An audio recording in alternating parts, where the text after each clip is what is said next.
So today we're going to be talking about lenses, lenses, colors, and scattering. Well, you might remember lenses from last time. Lenses was the thing that we covered, that I put on the last week's schedule, but we didn't get to it. So we're going to do it this time, hopefully. You're probably not going to finish it, actually. Okay, first we're going to talk about colors, because colors are cool. Okay, so essentially we can first look at how our eyes and like our brains perceive color.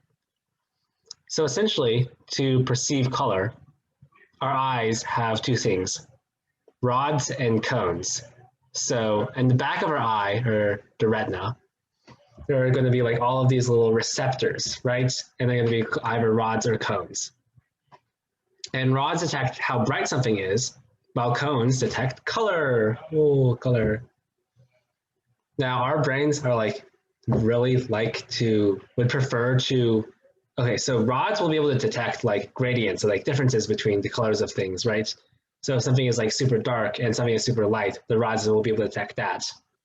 But then cones are going to be able to detect like, oh, that thing is red and that thing is yellow, right? And it's like not caring about brightness, right? Oh, can anybody verify? Okay, so is my side very quiet? Okay. No, it's good. Okay. All right. So in our eyes, we have rods and cones, and they're actually like 6 times the amount. I don't remember if it's 6 or 60 times the amount of rods versus cones, but our brains are better at looking at the differences between like things and how bright some differences between how bright something is versus color. However, color is still very important to our perception. So in our eyes, there's a whole bunch of different types of cones, right? And each of the cones are going to perceive different wavelengths of light. So in this image, like you have some of these cones are going to be looking at the blue wavelengths, right? So some of the cones are going to be looking at the blue wavelengths, some of them are going to be looking at the green wavelengths, and some of them are going to be looking at the red wavelengths. And actually, what is it called? Art class lied to you. The primary colors are not red, blue, and yellow. They're actually red, blue, and green based on what our eyes see, because our Yes, eyes... green is a primary color. My favorite color is a primary color. It's no longer second class. Ooh. Yellow isn't primary. Yellow is no longer a primary color. To our eyes, yellow is not a primary color. Yellow is now second class. Green is a much better color than yellow, clearly. So this is clearly justified. Anyways, this is because one of our cones is going to be perceiving green light specifically. It's going to be looking out for green light. And the final cone is going to be looking out for red light, right? And obviously we see more colors than just red, blue, and green, right? So whenever we see a color that's in between some other color, right? What we're actually seeing is a mix of wavelengths, right? So if you look here, if we combine red and blue, we might get something. If we could combine red and green, we might get something. If we combine blue and green, we might get something. And if we connect everything, we might get something. So does anybody know what we might get in this color pie? No, this is some pretty weird stuff. So like, anybody know what, okay, I need like a marker, but anybody know what this? Wait, so what do rods do again? They detect how bright something is. So what does that do? What do you mean? Rods. Yeah, rods look at how bright something is, while cones look at the colors of something. So whenever you see like how bright something is, it's like how much light is coming from it, right? So it's going to be like, oh, that thing is really on the lighter side, right? I because thought that it's rods was light. like distance. No, rods is not distance. Rods just looks at how bright something is. The way that we detect distance is because we have two eyes. Based on our eyes seeing two different things, we can tell distance. But that's out of the scope of this course because this is physics and not biology. But or psychology. But anybody have any ideas what this color would be? If you mix red and blue?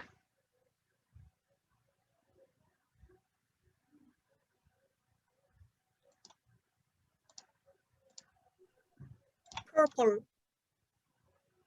Yeah, you would get something like purple here, right? Well, it's actually going to be violet, and we can cover how purple is not the color later. But yeah, you get some purple or violet here, right? So how about down? That down's hard. How about this one? This one's also quite hard. But if you mix red and green,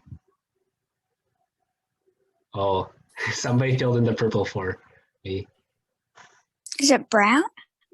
It is not brown.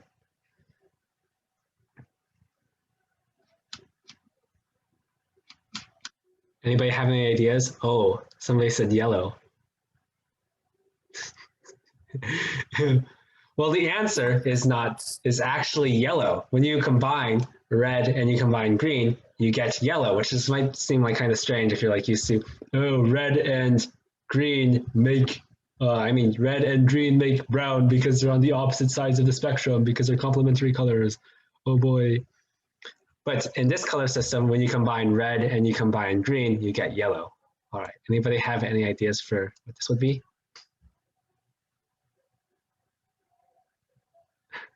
Turquoisey. Yeah, it'd be like some sort of thing between red, Cyan? green. Yeah, cyan is actually like the full scientific name for it, right? So it's actually cyan, but like anything that's like between blue and green, right? So this What's would be the difference cyan. between turquoise and cyan? I have no idea. All right, You anybody can have search it up on internet. any idea? Oh, that is a very good point. Just search up everything on the internet. Mostly has All right. everything. Anybody have any idea what the center one would be? I feel like there's like two obvious answers, right? White. Yeah, it's actually white, right? So I said before that like, I don't know, sunlight, if like white light is getting all the wavelengths of light, right? And this is sort of like seeing exactly that. When you combine all of the colors, you're going to get white light, right? So this is what okay. We're going to talk about additive and subtractive. I don't remember. Additive and subtractive colors later, but yeah, this is how colors works. Oh, this is why, this reason we see like these three colors. If you've seen like hex code for like colors, like, I don't know, maybe like EE0000 as like a color, right? And that would be like red because that stands for having the maximum brightness on red and having nothing of everything else. So that's like, this also like goes into hex codes and colors. You like computer science. Whoa, this is almost like we talked about on a previous slide. Okay, so if you combine red and blue, you get magenta. Whoa, you combine red and green, you get yellow, and you combine blue and green, we get cyan. So overall we have, so we can say that red, blue, and green are the primary colors, right? And if we mix two primary colors, we get a secondary color, right? So magenta, yellow, and cyan, they are secondary colors, right? Like how you would add two primary colors while painting, so red and blue in painting would make like purple, right? You're adding two primary colors in light, so red and blue, this is a bad example, but red and green to make some other color. The secondary color would be yellow, right? Okay, so you can combine two primary colors to make a secondary color. Oh, also, where our paint primary colors comes from is these secondary colors of light. So what we're seeing here as magenta is what paint is for like red paint, right? And then yellow, obviously one of the primary colors, and then cyan. So our paint's primary colors are magenta, cyan, and yellow, not red, blue, and yellow. It's kind of weird, but. So the way that this works is that whenever we have whenever we have, what is it called? Whenever we have like purple light, right? Whenever we have magenta light, essentially what magenta light is we're seeing all of the colors except green, right? And if we have yellow light is seeing all of the colors, right? We're seeing both red and green except blue. And whenever we combine those two, what's going to happen is that we're going to get something that's like removing all of the, that's also, we're going to remove all the green stuff. We're going to remove all of the blue stuff, which means that we're only going to have red stuff, right? It's a little bit confusing. Does anybody have any like questions like about this? I'm still confused. Is it violet or is it purple? Magenta. It's called magenta. Oh, okay. Because before you were referring it as purple again. Yeah. Wait, didn't you say it was violet? That's my bad. Didn't you say it was violet? Yeah, I did say it should be magenta. Sorry, that is my bad.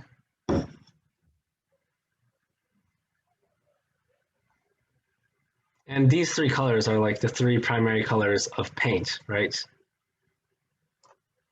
The way paint works is that it's going to, right, if we have paint here, right, let's say that we have magenta paint, right? So if we have magenta paint here, then the magenta paint is going to absorb some of the light going in and reflect the rest of it, right? So if it's magenta, we're receiving both red and blue light, right? Which means that whatever this magenta paint is, it's absorbing all of the green light, right?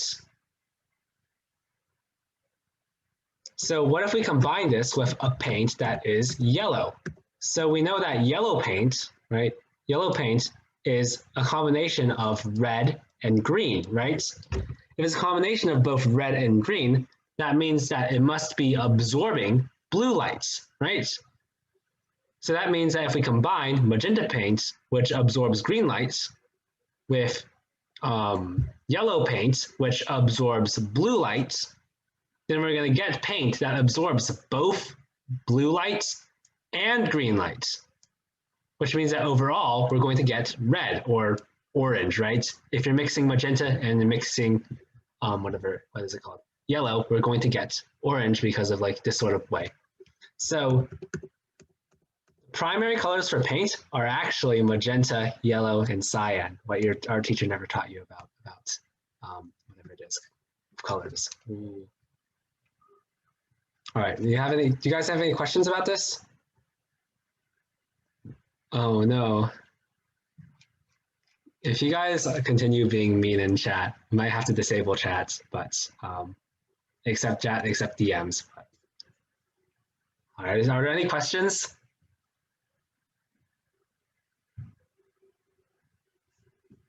Okay.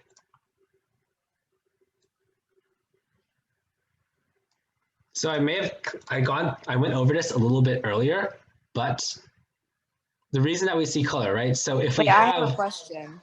Yeah? Is taking away a color, like taking away the red?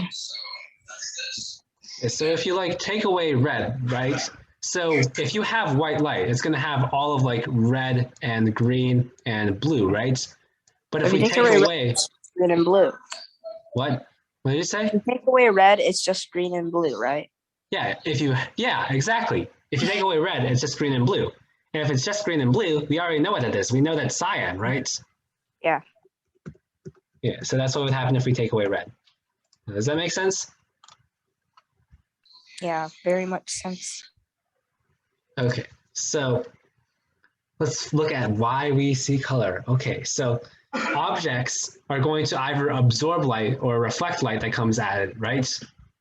So if we have like an object here, if it absorbs blue light, right, this is how we're going to get from like, oh, all of the colors, red, blue, and green, right? We're going to have all of the colors here, but then if it absorbs blue light, if this object absorbs blue light and reflects red and green light, we're only going to have red and green light coming out, right? And that forms yellow. So based on what I just said, what does this plant absorb? What colors of light does this plant absorb? We know that plants are going to like take in white light and they're going to reflect out green light, right? So what colors must this plant absorb so that what we're seeing is green?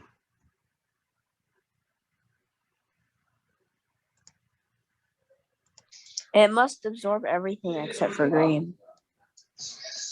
Yeah, exactly. Everything except green. So if we're doing everything except green, white light is composed of blue and red and green. So everything except green would be, it must absorb red light and it must absorb blue light. So many people have the misconception that to properly have a plant grow, all you need to do is give it green light, right?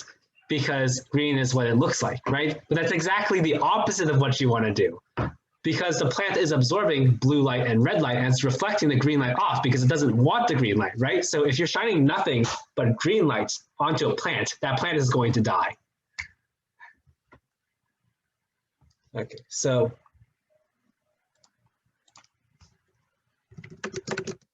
does anybody have any questions about this? So we're only going to be able to see the plants, I mean, not a plant, the light that is reflected back at us, right?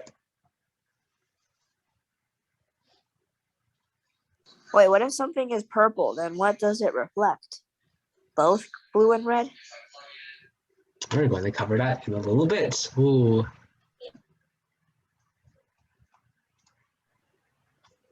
What's in the middle of the color wheel? Like whites, I guess. White There is no middle of the color wheel. Because the combination it's a circle. It's a circle. How can there be the middle of the circle? There's only the center of the circle. And the center of the circle, there's no color there. You can't really talk about like the color wheel like a color wheel in art, right? More likely a color cube, right? I don't know.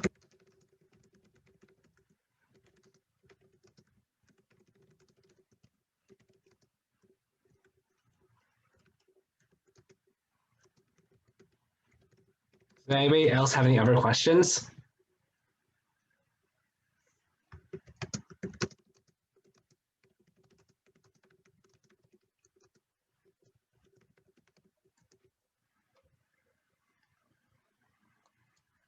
All right, I'm going to move on to the next slide. So I mentioned this earlier, but purple is actually a fake color. And purple is just what happens when our brain sees violet and red light, right?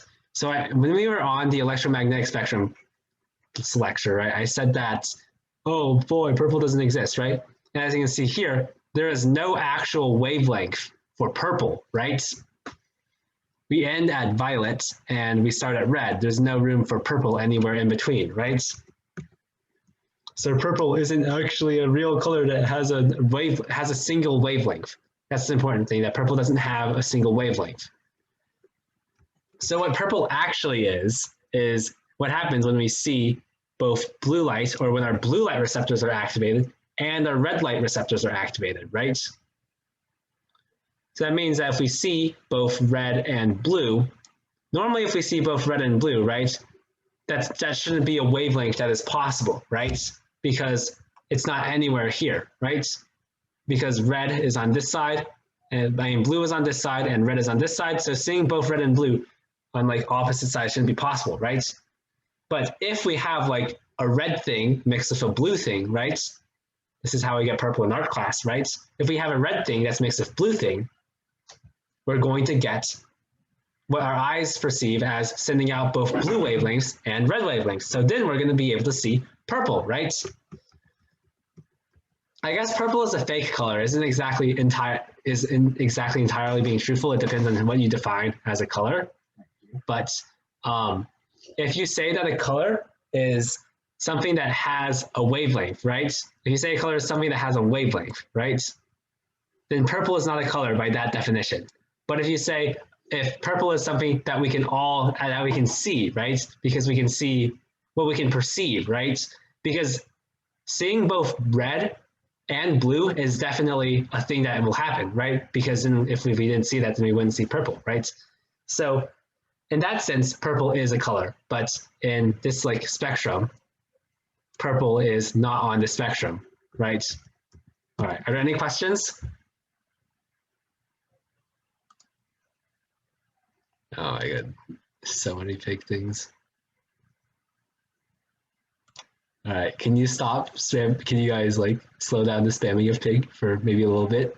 Only one person's spamming pig. The rest of us are protesting equal rights for all colors, no matter their wavelengths.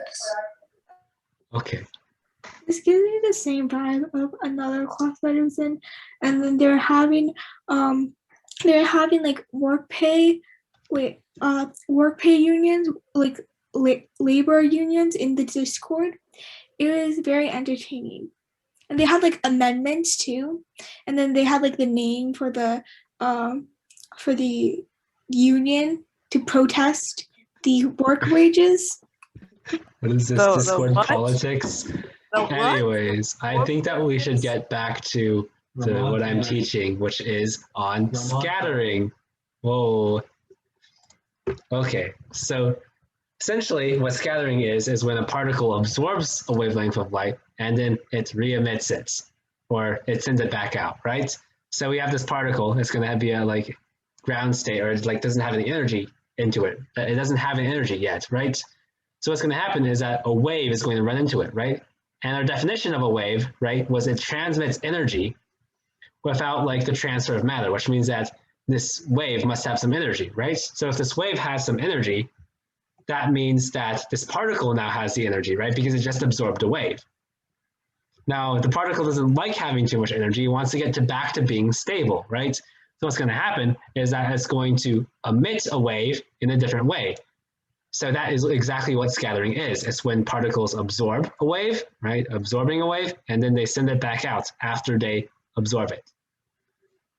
Particles can just be like, somebody asked to define particle. Particles can just be like, I don't know, anything in the air, like, I mean like molecules, right? So like oxygen and nitrogen, they can absorb these lights. And we can talk about like the chemistry that exactly goes on with this, but that's like, essentially what's happening is that we have electrons, right? And whenever a atom absorbs a like wavelength of light or something, that electron is going to move like farther out. And then when the electron goes back to the center, it's going to release energy. And this is what releasing energy is right here. All right. Does anybody have any questions about like this baseline understanding of scattering?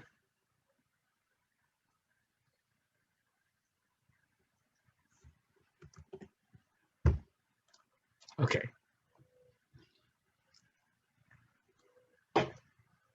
So different colors are going to be scattered differently.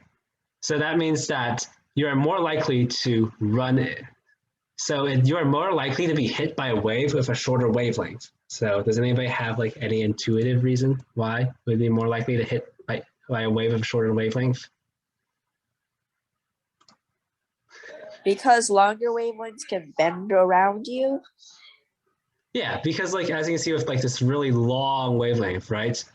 It's not really going up and down very much, right? Which means that if like a particle was like somewhere here or something like that, it's not going to run into it at all because it's bending around the particle, right? But then if we have like a shorter wavelength, like this blue light, there's so many more places that you can hit it, like here and here and here, that it's simply like this red light is not going to go over here, right?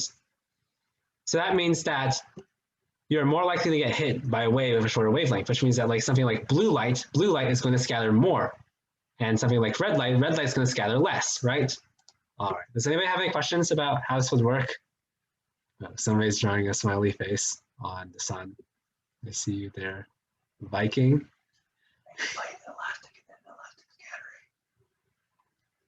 All right. Anybody have any questions? What an elastic scattering.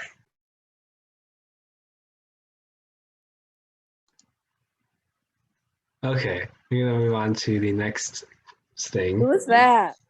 My brother is sitting right next to me, and he's whispering questions at me, but I'm not going to answer them because they are, quote, beyond the scope of this course. Okay, sadly those smiley faces had to die there because we're moving on to the next slide. But yeah.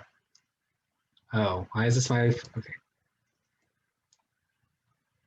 So as I said before, what is it? Blue light is going to scatter more, and red light is going to scatter less, right? Because longer wavelengths are going to scatter less, right? And in blue, and like slower wavelengths or shorter wavelengths like blue, they're going to scatter more, right?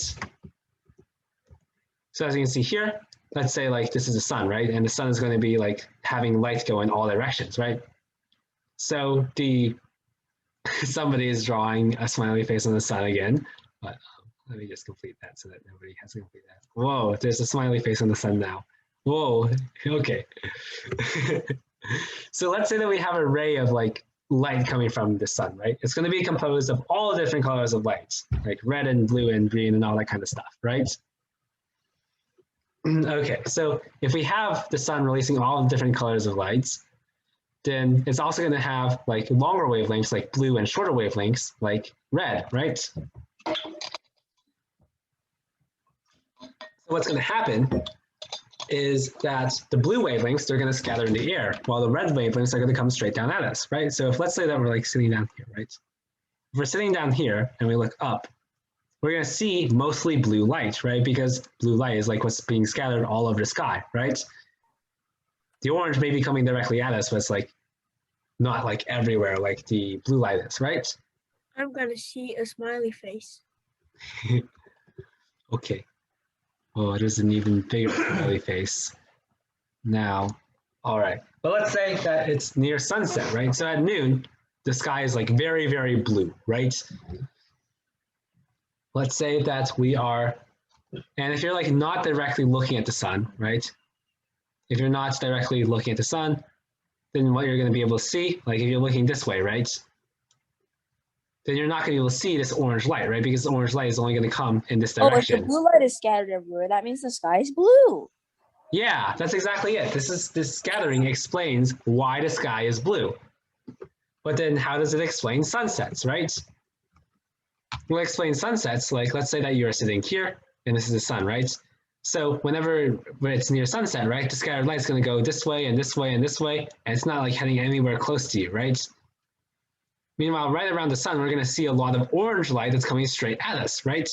And we're going to not be able to see this blue light because it's like off the horizon, right? We're not going to be able to like look through. We can't do this. We can't look through the earth, right?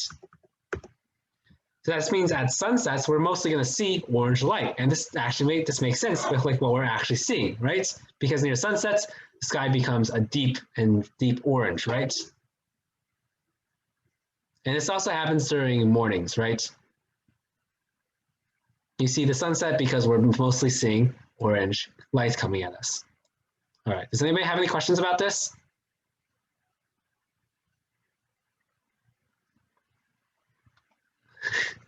Imagine being able to wake up at 5 a.m. But, I bet he goes to sleep at like 6. right. Yeah, slow down the drawings a little bit, though. Sadly, the sons have to leave because we're moving on to the next slide. Whoa. Okay. Which is some review. All right, so what role do atoms have in scattering light?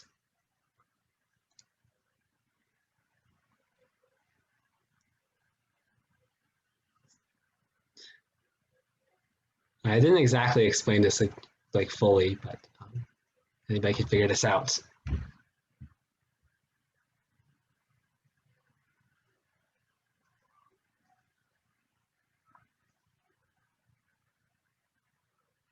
So somebody said that they scatter light, and that's exactly right, because I said that scattering is produced when particles are like absorbing wavelengths of light, and they're going to re-emit wavelengths of light, right? So atoms are essentially the things that these particles are running into, and they're basically causing scattering, right? So that's a big, so atoms play a pretty big role in scattering because they basically cause the entirety of scattering, right?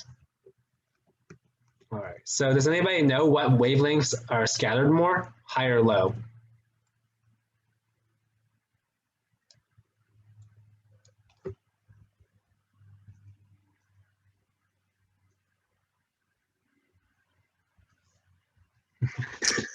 Shorter wavelengths are scattered more. Yeah, shorter wavelengths are scattered more, right? Because if we have like a wave, right? In shorter wavelengths, all of the peaks are closer together, right? Which means that we're going to be able to run in, this is a shorter wavelength, which means that we're going to run into a lot more particles, right? But if we have a long wavelength, then the wave is going to be able to go around all of those particles and be scattered less, right? All right. Can anybody explain to me why the sky is blue?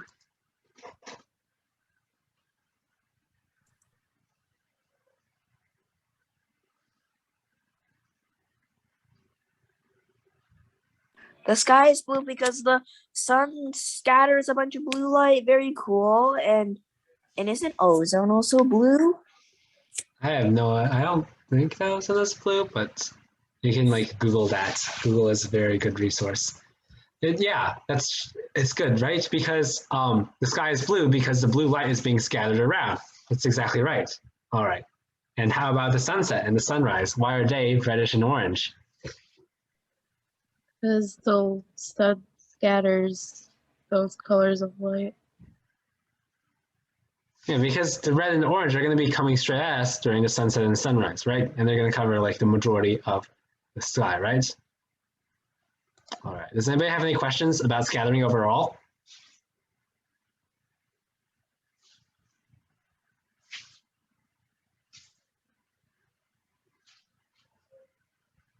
Very cool. This chat is very on topic.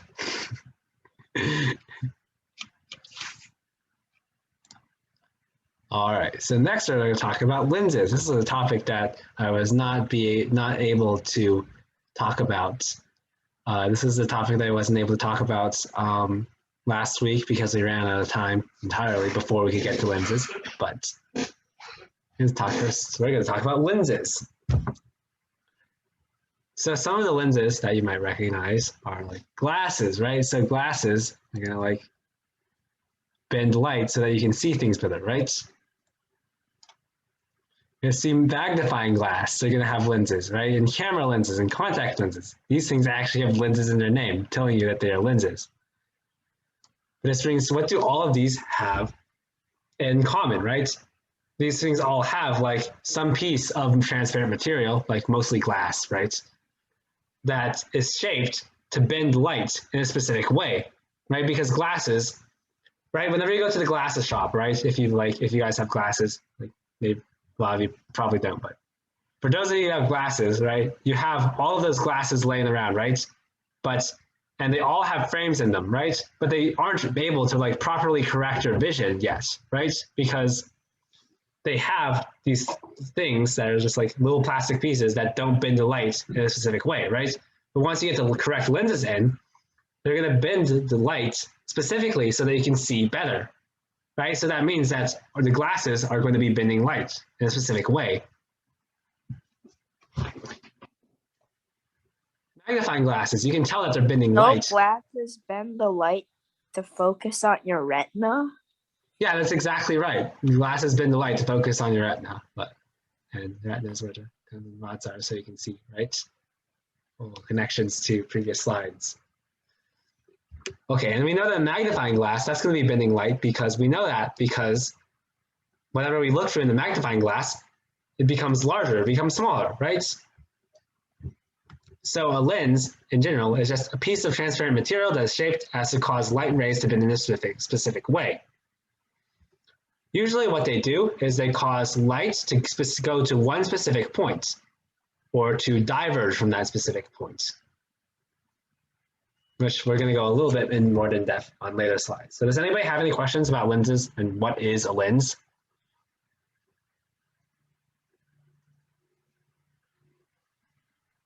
Do you name your glasses? Yeah, I do need my glasses. Yeah. My vision is actually quite bad without my glasses. What's your glasses name? I do not name my glasses, unfortunately. I would name it Henry. I would have way too many glasses to name. I've gotten a lot of glasses over the years. All right. Any other questions? Preferably ones that are more on topic, but I know. Sometimes the off-topic ones are fun. How do magnifying glasses work? Why don't you explain bifocals? Okay, so magnifying glasses. I mean, I guess I'm going to cover a little bit more about like how magnifying glasses and like all of these specifics work on the later slide. So. A magnifying glass is a glass that magnifies. Yeah, but how Wait, exactly How does does it it do it? magnify? The So most you- mysterious question. So you know those glasses where it's like for like one of those like Amazon like things that you would buy, and then you wear them laying down so you can see them upright. It's for like really lazy people. How does those work? what do you mean? What types of glasses? It's like one of those like weird Amazon things that are just like, oh, like for ads. And then if you wear them like while you're laying down, you can see on your phone. If your phone's straight up, so you can see like I at have- 90 degrees. I I have no guess. idea, actually. I don't know what you're There's a talking fan about. that you can like wear around your neck that has like there's like a fan that you could like wear around your neck, which is weird. It's like glasses that make you see upright, I guess. Does that even exist? Yes. It's on Amazon. Everything's on Amazon. No. You can type in an angelfish on and they wouldn't give you Amazon. one. I want to order Target, but I can't order it on Amazon. And you So can't order an AK-47. 1-star review. Okay. Very disappointed. So I'm gonna claim back to focus and stop not talking about AK-47, but we're gonna talk about the focus of a lens. Okay, so a focus is essentially where all the light goes when it goes through a lens, right? So if we have a lens, right? If we have a whole bunch of like parallel rays, right? Or just like this light coming in, right? The lens bends it in a specific way. Oh, I wonder for what reason it's bending. Anybody remember? All right. The lens is going to be bending the light in a specific way so that all of the light goes through this one point called the focus. And all of the light converges to that focus. So a magnifying glass is actually a convex lens, right? So essentially, if you have like all of the sunlight coming in, right? So this might be a whole bunch of like heat energy, and you place like, I don't know, some kindling right at the focus of the magnifying glass, there's going to be so many waves coming into that one point, right? You're going to be able to focus so much light onto that one point that whatever is here is going to be able to ignite because there's so much energy going into that one point, right? Wait, how does it go into one point? How do you make it go into one point? These lenses are specifically made so that it goes into one point. They're like made to do this because this is like the most useful thing that you can do with like. So when you're mad at your mom, you can burn down your house. Ideally, you shouldn't be doing that, but Yeah, stick it to the outlet. okay. Yeah, it wouldn't work in an outlet. You need like waves, right? Because the outlet wouldn't be producing any waves. I mean, like, put like a match and stick it in the outlet. Okay, hopefully we're not burning down our parents' houses, but You so can have a good for you moment. all right, I'm just gonna like talk about how magnifying glasses work for arsonists. Okay, anyways, right? So magnifying glasses are gonna be able to focus light onto one point, right? But let's say our eyes are right here, right? That means that we're gonna be able to see this big image, right? And it's going to be able to magnify that image to us, right? So this is what causes this bending of light also causes us to see objects bigger. The focus can also be a point where all of light is moving away from. So there's a thing called the diverging lenses. And in the diverging lenses, the focus is on the same side as the light going in. So if we have a diverging lens, the light is going to bend such that all of the light is pointing directly away from that point, right? So as you see here, light would be coming from this point. And it's going to be all of this is going to be going in a specific way, so all the light is going directly away from that point, right? So if we have a convex lens means that the focus is on the same side. It's going to do the thing where all the light goes to one point on that side. And if we have a diverging lens, then we're going to have a focus on the same side as the light going in. And it's going to cause all of the light to like move in a line away from that point, right? Okay, no toxicity. I sent the link in the chat, not the second one, that's the AK-47, that's not mine, but I sent the Amazon product in the chat. I saw it on TikTok, and people tested it out. And I promise isn't something like weird or anything. I don't know how this works. Hopefully chat can. It's only slightly off topic, only slightly. Has this been going on for the entire class? Only slightly. The chat has only been slightly off topic. All right. Slightly. But the chat is the topic. I just really want to know how these glasses work. Like there's a mirror slanted. There's a mirror slanted. Use Google. So when light goes in it, it mirrors into your eyes. It's not that hard to figure out. I mean, yeah. Okay. Do you guys have any? Do you guys have any questions about diverging lenses and converging lenses? Wait, how many slides do we have left? Quite a few, but they're definitely not really go through all of them. But like how many? I have no idea. Because we've got 13 minutes. 15 slides left apparently, but like most of them are a lot of fluff, so it's fine if we don't get. We have to finish like a slide in half a second. All right, maybe not a second, like per minute, right? Okay, so some things that like focus light are like glasses, right? Because glasses, they're going to cause the light to more easily be able to focus onto the back of the light. So normally there's this thing called the lens in our eyes. And what this does is it essentially acts, well, it's a lens, right? It's exactly what it says it is. It's a lens. And what this lens does is going to be able to focus all the light to one point so that we can see it more easily, right? However, we need glasses whenever this lens here cannot bend as easily as it used to. This lens bends so that we can see things that are closer or see things that are farther, right? So if this lens bends... So if you turn the telescope around, you'd be able to see smaller, I guess. Huh? What do you mean? Like what if you turn the telescope around and look through the other way? Or still magnify? I have no idea what would happen if you turn the telescope around. It's not something I generally do with telescopes, but. Okay, so normally our retina is normally the lens in our eye is gonna be able to bend the light so that it goes to a specific focus, right? And we're gonna be like focus in onto things, right? But then when our eyes can no longer do that, we have glasses to do that for us. So glasses can help us focus light onto the retina. What about contacts? Because you're not inserting pieces of glass in your eye. I mean, contacts are like the same type of thing, right? Because if we have like a contact here, then it's going to bend the light a little bit here. It's going to bend the light a little bit more here, so that. So you can make glass. It's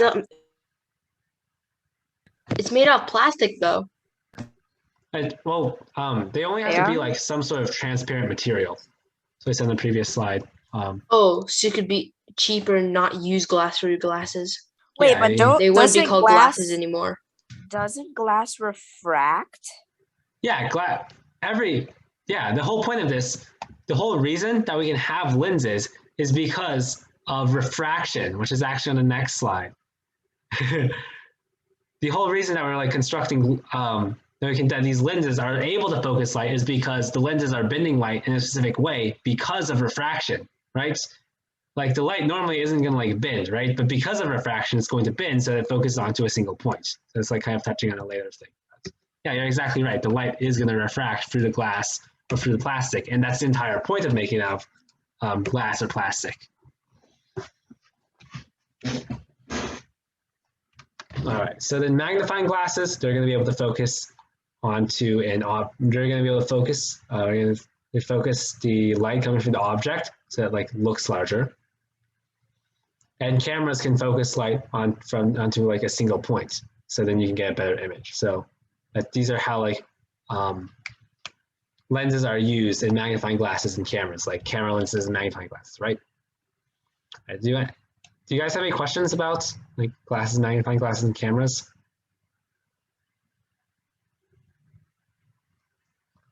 All right, we're gonna move on to the next slide, which is, you got a little preview of it earlier, but the reason that we have lenses can bend light to a specific focus is because of refraction, right? So usually these lenses are going to be made of glass, but they can also be made of plastic, just any transparent material. And the whole point is that they're able to change the direction because of refraction, and then they can change the refraction they can change the direction specifically so it goes to a single point, right? So like remember, refraction, the light's going to bend in this way, and it's going to bend again once it leaves, right?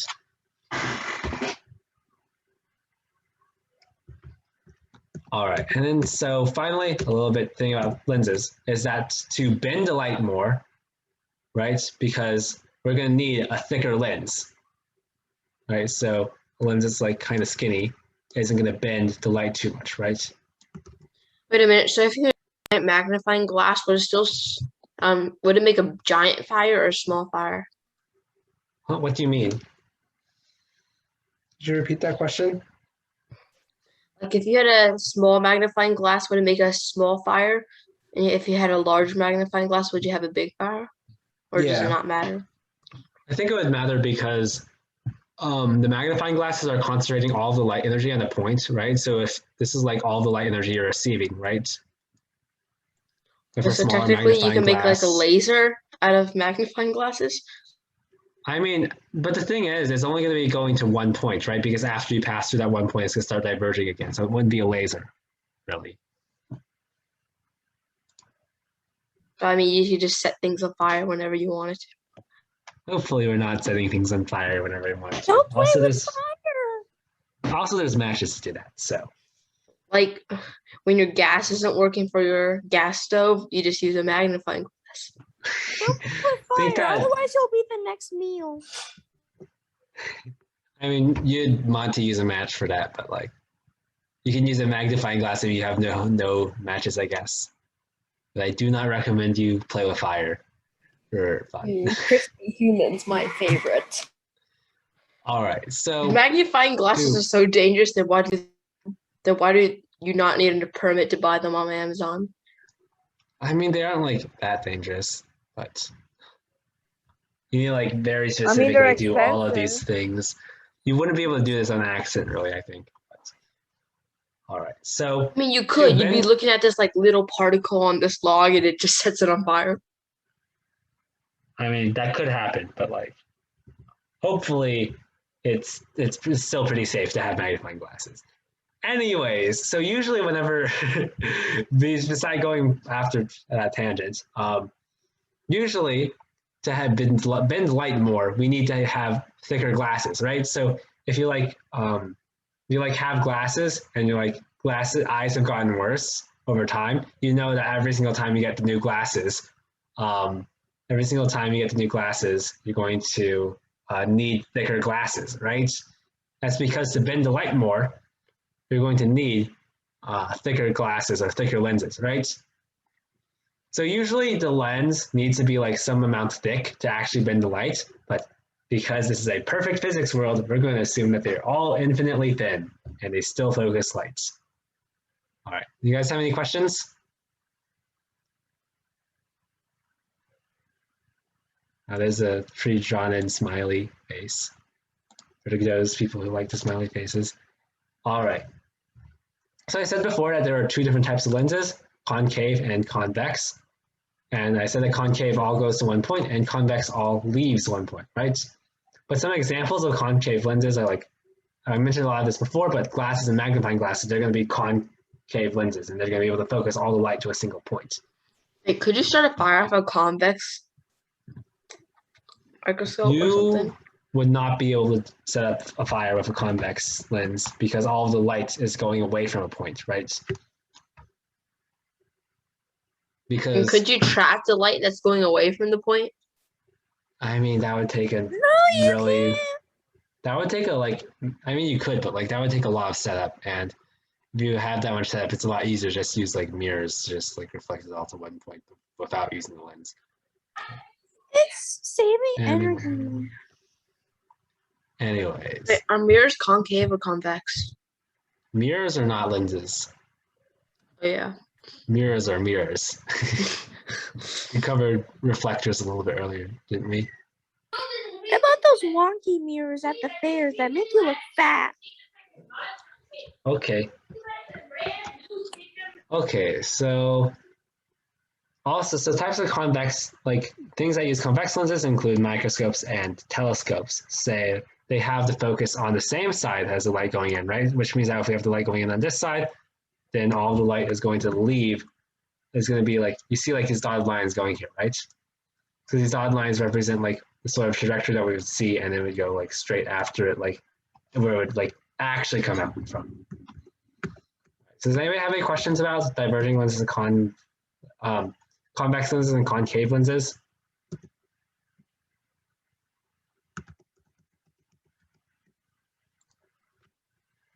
All right, I'm going to move on to the next slide. So then there's going to be these things called lens diagrams.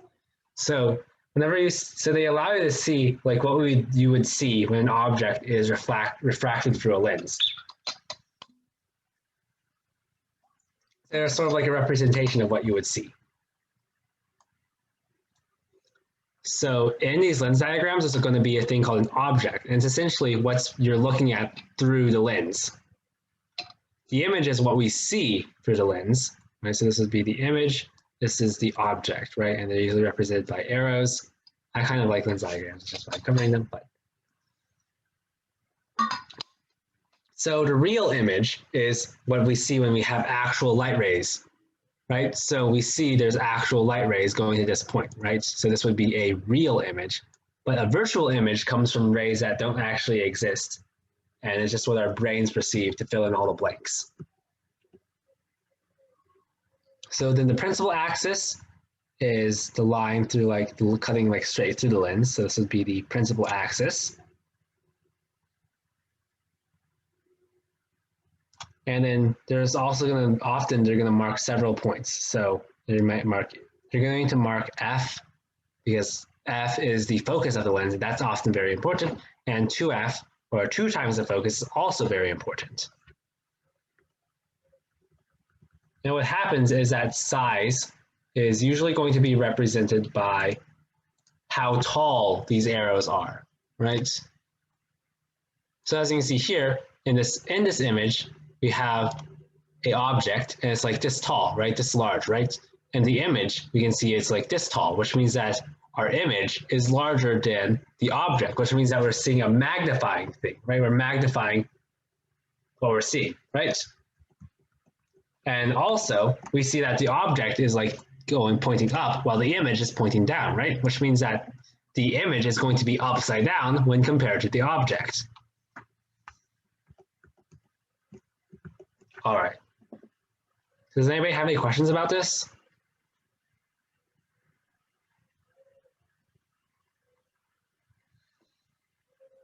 All right, I want to cover a little bit. So it's almost 8, but I just want to cover a little bit about lens diagrams. So I just want to finish up with the rules of lens diagrams.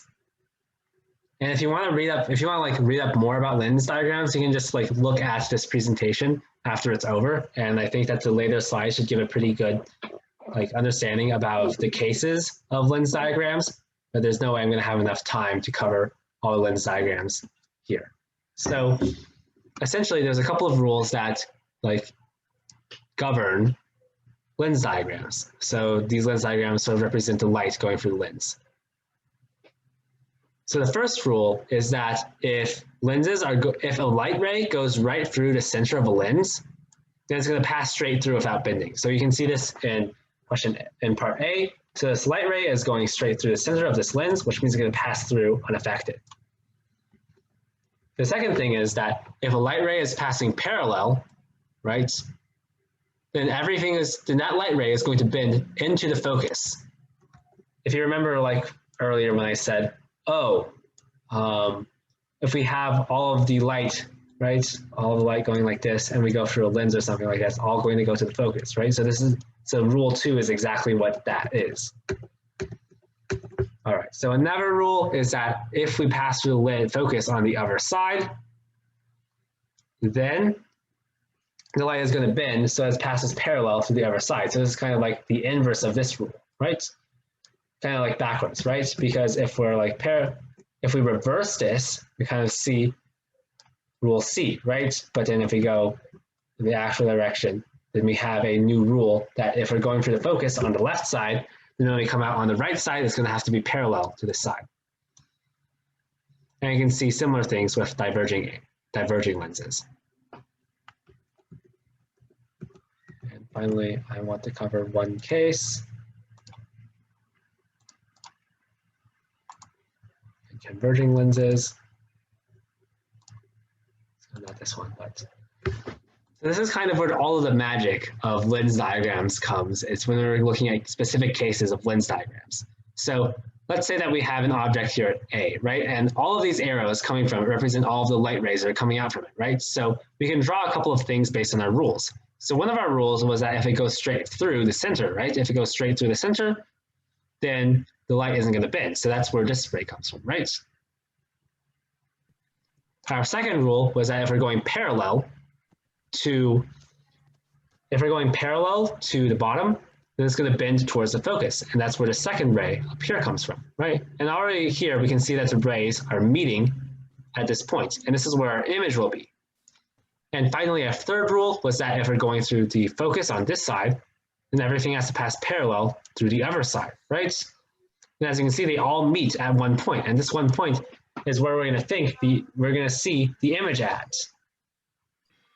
So we're going to see in this example, where we have like this sort of tall thing, and it's going to like shrink down, which means that we're going to see a smaller image and a flipped image, and it's upside down because this thing is upside down when compared to this thing. So this is how we might apply the lens rule, all the rules for that come with lenses, right? All right, does anybody have any questions about this? Wait, what time is it? 8:03, so I'm about to say, all right, so I'm not going to cover it anymore, but if you guys want to learn more about lenses and waves and scattering, then feel free to look at this slideshow and like the slides past